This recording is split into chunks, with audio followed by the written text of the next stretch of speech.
Bonjour tout le monde, bienvenue dans une nouvelle vidéo. 2 semaines sans faire de vidéo, c'est définitivement trop long.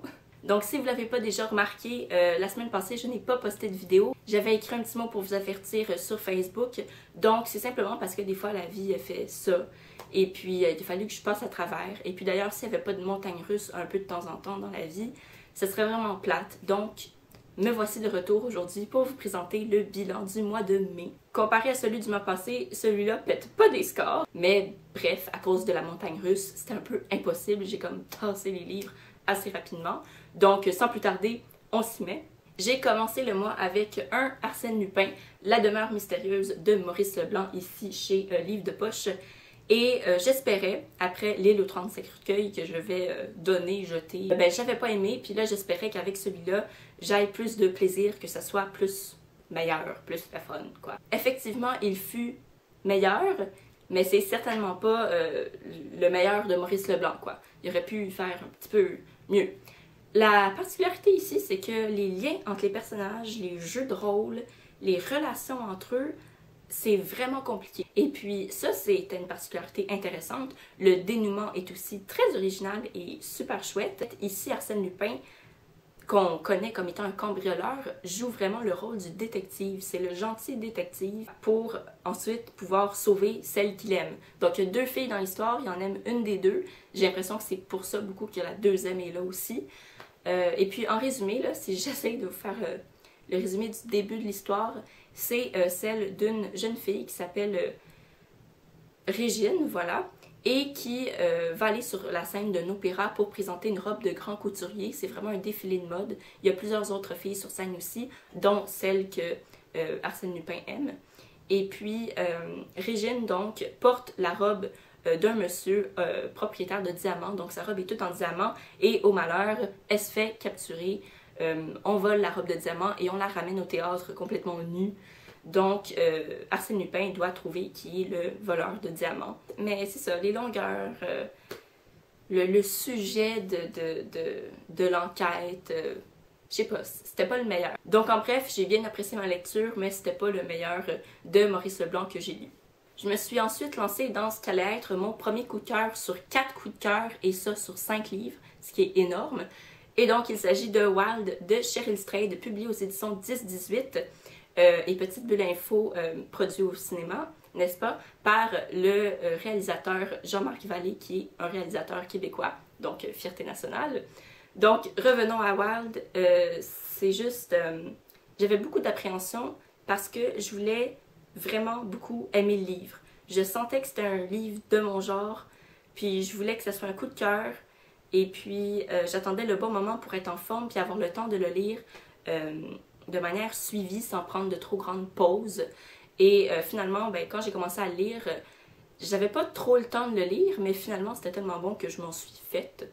Donc voilà, c'était génial. En fait, l'histoire en résumé, c'est celle de Cheryl, parce que c'est une autobiographie d'une partie de sa vie, de Cheryl qui a perdu sa mère depuis maintenant 4 ans et qui a perdu en même temps un peu sa famille. Sa famille n'est pas morte, c'est juste qu'ils se sont dissous parce que la mère était l'encre de la famille, et puis elle a commencé à prendre des mauvaises décisions, elle a quitté son mari, tout va mal. Donc un jour, elle découvre l'existence du Pacific Crest Trail, qui est une randonnée qui débute à la frontière du Mexique et des États-Unis à l'ouest, et qui se termine à la frontière du Canada et des États-Unis. Elle décide de tout lâcher, de prendre toutes ses économies et d'aller faire cette randonnée qu'elle va commencer au niveau de la Californie et terminer en Oregon, au Pont des Dieux.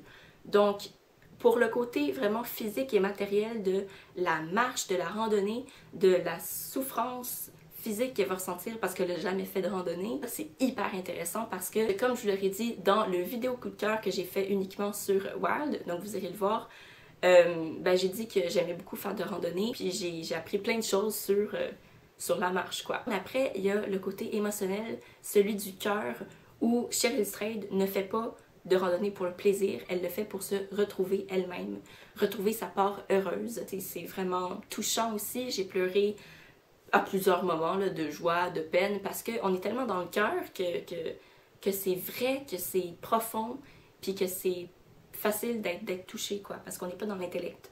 Il y a aussi des flashbacks dans sa jeunesse pour savoir un peu pourquoi elle en est là aujourd'hui. Et les flashbacks sont hyper intéressants parce qu'elle a eu une enfance hors du commun où elle était pauvre, mais pas une pauvre de ville qui vit dans les poubelles, une pauvre qui va avec sa famille aller vivre dans la forêt, se construire une maison en bois hyper rudimentaire, mais réussir à aller à l'école quand même. Juste vraiment quelque chose de magique qu'on pensait pas qu'il pourrait se passer dans la vie réelle ici, quoi. Donc, c'est vraiment un livre poignant. Je vous le conseille si vous recherchez tout ce que je vous ai nommé. Moi, en même temps, ça me sert de guide de vie, ces genres de livres-là où une personne relate comment elle s'en est sortie. Je me dis, ça me donne une idée de comment moi je pourrais faire. Même si c'est pas toutes les décisions que moi j'aurais prises, ben ça donne une bonne idée, ça rassure. Donc, je vous le conseille fortement, gros coup de cœur. Ensuite, je me suis lancée dans mon deuxième coup de cœur, soit un recueil de nouvelles de Tolstoï, que quand j'ai commencé à lire, je me suis rappelé en fait que j'adorais Tolstoï parce que j'ai découvert en secondaire 5, quand j'avais 4, pardon, je devais avoir 15 ou 16 ans, et puis avec Anna Karénine, et j'avais adoré ces 800 pages de pur bonheur. Et on a réuni en recueil la sonate à Kreutzer, le bonheur conjugal et le diable, ici chez Folio Classique, Gallimard. Donc, ce recueil porte sur le mariage, sur la vie conjugale. C'est vraiment le gros thème. Et pour faire un peu le résumé de chaque nouvelle, la première qu'on lit, c'est le bonheur conjugal, et c'est l'histoire d'une jeune fille vraiment pure qui vit dans la campagne. Et ça va être l'histoire de comment elle va évoluer, tomber en amour avec un homme vraiment plus vieux qu'elle, qui est le vieil ami de son défunt père. Et c'est l'histoire de comment ils vont évoluer, essayer de rester dans la pureté, justement, et pas d'être corrompus par toutes les folies de la ville. La deuxième variation, la sonate à Kreutzer, donc, un homme et une femme se marient, sont heureux, et finalement, ça va débouler, ça va devenir un enfer pour ce mari qui va commencer à détester sa femme, à haïr sa vie conjugale jusqu'au point où il va la tuer. On va vraiment voir les réalisations d'un homme qui pensait pas que c'était ça la vie conjugale, qui en fait trouve que tout est à l'envers dans la société, et donc c'est comme une critique négative de tout ce qui peut mal aller, tout ce qui est mauvais dans une vie conjugale, et même avant la vie conjugale, dans la vie d'un jeune homme qui va se débaucher à chaque semaine, quoi. Donc, c'est comme la nouvelle que j'ai aimée le plus, parce que c'est une critique bien ancrée dans son histoire qui fait que c'est juste, on peut pas arrêter de lire, c'est super intéressant parce que on découvre un autre avis sur la vie conjugale, un autre point de vue. C'est pas juste sombre pour être sombre, il y a vraiment des trucs avec lesquels je suis d'accord qu'on peut voir dans une vie conjugale. Il y a vraiment des points qui portent à réflexion, quoi. Donc, ça, j'ai vraiment aimé. Et la troisième, c'est le diable, là où un homme, avant de se marier, décide de se prendre une maîtresse parce que c'est bien vu d'avoir une maîtresse pour un jeune homme parce que c'est se garder en santé. Donc, il se prend une maîtresse dans son village, elle vient pas d'ailleurs, il s'occupe quelque temps et puis finalement, il se marie. Sauf que le problème, c'est que après s'être marié à cette femme qu'il adore, ben, il recommence à voir sa maîtresse se promener dans le village, quoi, à faire ses trucs. Puis cette maîtresse-là, elle veut pas le lâcher, hein. Elle lui fait des petits regards, elle est très séduisante. Et puis là, le nouveau marié se met à se torturer dans sa tête, à vouloir aller revoir sa maîtresse et tout. Et pour lui, c'est une torture. Et il faut qu'il résiste à la tentation, d'où le diable. Et pour lui, c'est tellement mal de penser à cette maîtresse-là à la place de sa femme qu'il va tenter de s'arrêter lui-même, de faire en sorte qu'il puisse jamais recoucher avec sa maîtresse. Et donc, il va en venir à une solution assez drastique. On s'en doute parce que c'est une nouvelle classique littéraire, donc c'est toujours assez drastique. Donc, j'ai beaucoup aimé ce recueil de nouvelles-là. Ça me rappelle comment j'aime Tolstoï, comment j'aime ses réflexions. Ensuite, comme vous l'aurez vu dans le book haul du mois passé, j'ai lu dans la librairie, vraiment, cet album jeunesse en 10 minutes, quoi, en 5 minutes. Tellement j'avais envie de le lire sur place. Je l'ai découvert en classe, comme je vous en ai parlé dans le book haul. Vous irez le voir si vous voulez plus d'informations parce que j'en avais parlé quand même pendant un certain nombre de temps. Et puis, il s'agit ici du Petit Tabarnak de Jacques Goldstein, publié aux éditions La Pastèque. Donc, si vous ne l'avez pas deviné déjà, on va parler du juron tabarnak, qui vient du tabernacle dans l'église, bien évidemment. Et je trouve ça tellement original et d'actualité pour les jeunes d'aujourd'hui, pour les enfants d'aujourd'hui, parce que les enfants d'aujourd'hui, peut-être qu'ils vont pas nécessairement à l'église, peut-être que c'est plus quelque chose qu'on pense à faire avec son enfant aujourd'hui, peut-être que c'est plus dans nos croyances, donc peut-être qu'ils ne savent pas de où vient le mot tabernacle, que ça vient du tabernacle. Donc cet album-là ici vient les sauver parce que ça leur raconte l'origine du mot. Pourquoi est-ce que c'est un juron?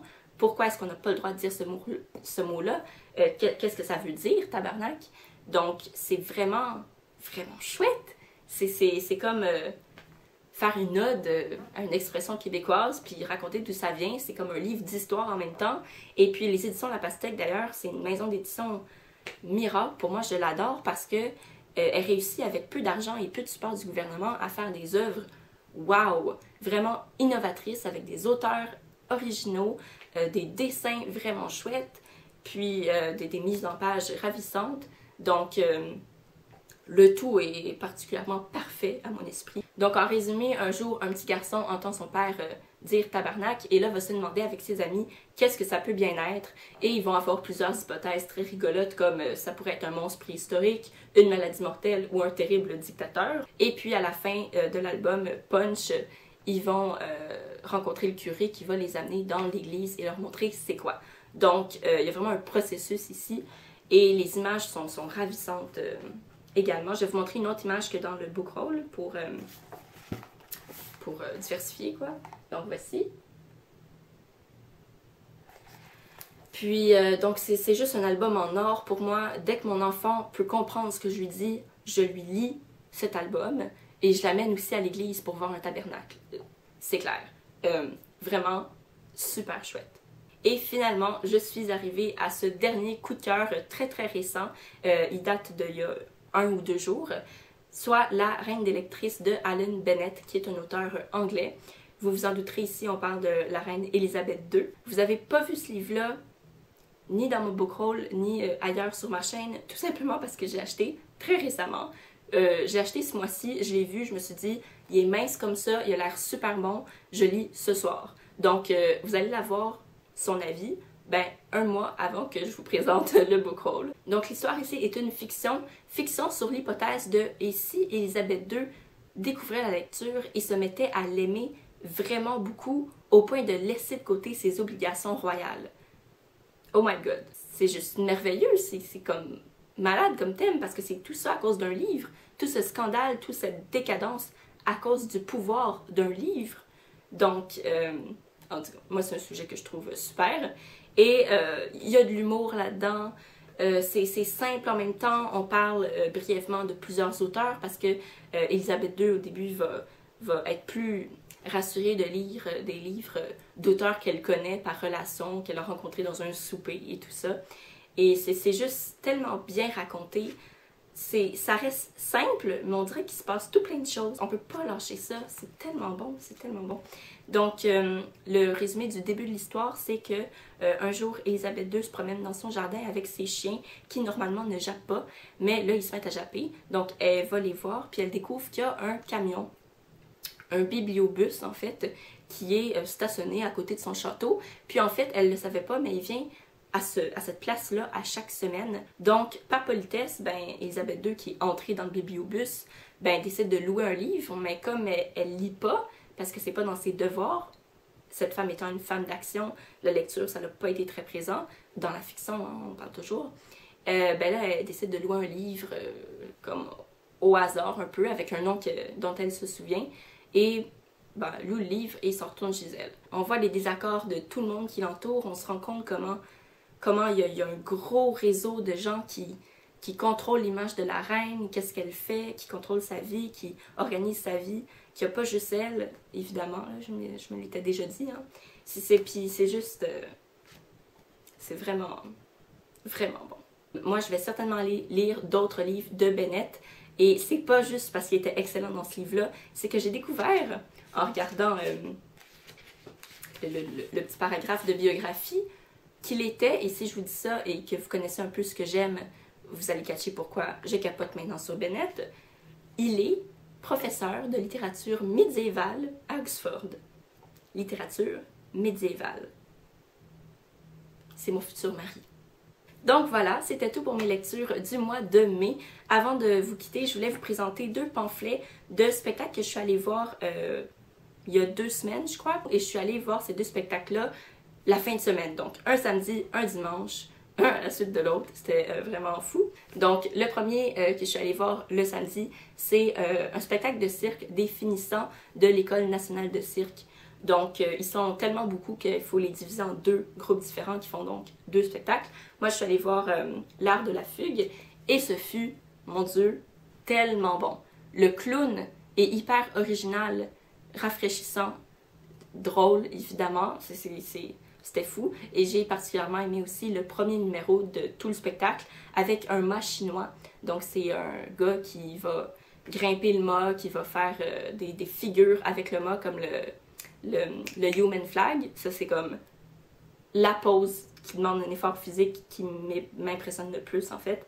Donc, puis en plus, son numéro, c'était vraiment artistique, puis doux, mais énergique à la fois. J'ai adoré. Puis, pour vous donner une petite image, un petit plus, c'était pas produit, mais aidé par Natrel. Donc, ça, c'est quelque chose de réel. Quelqu'un peut vraiment faire ça.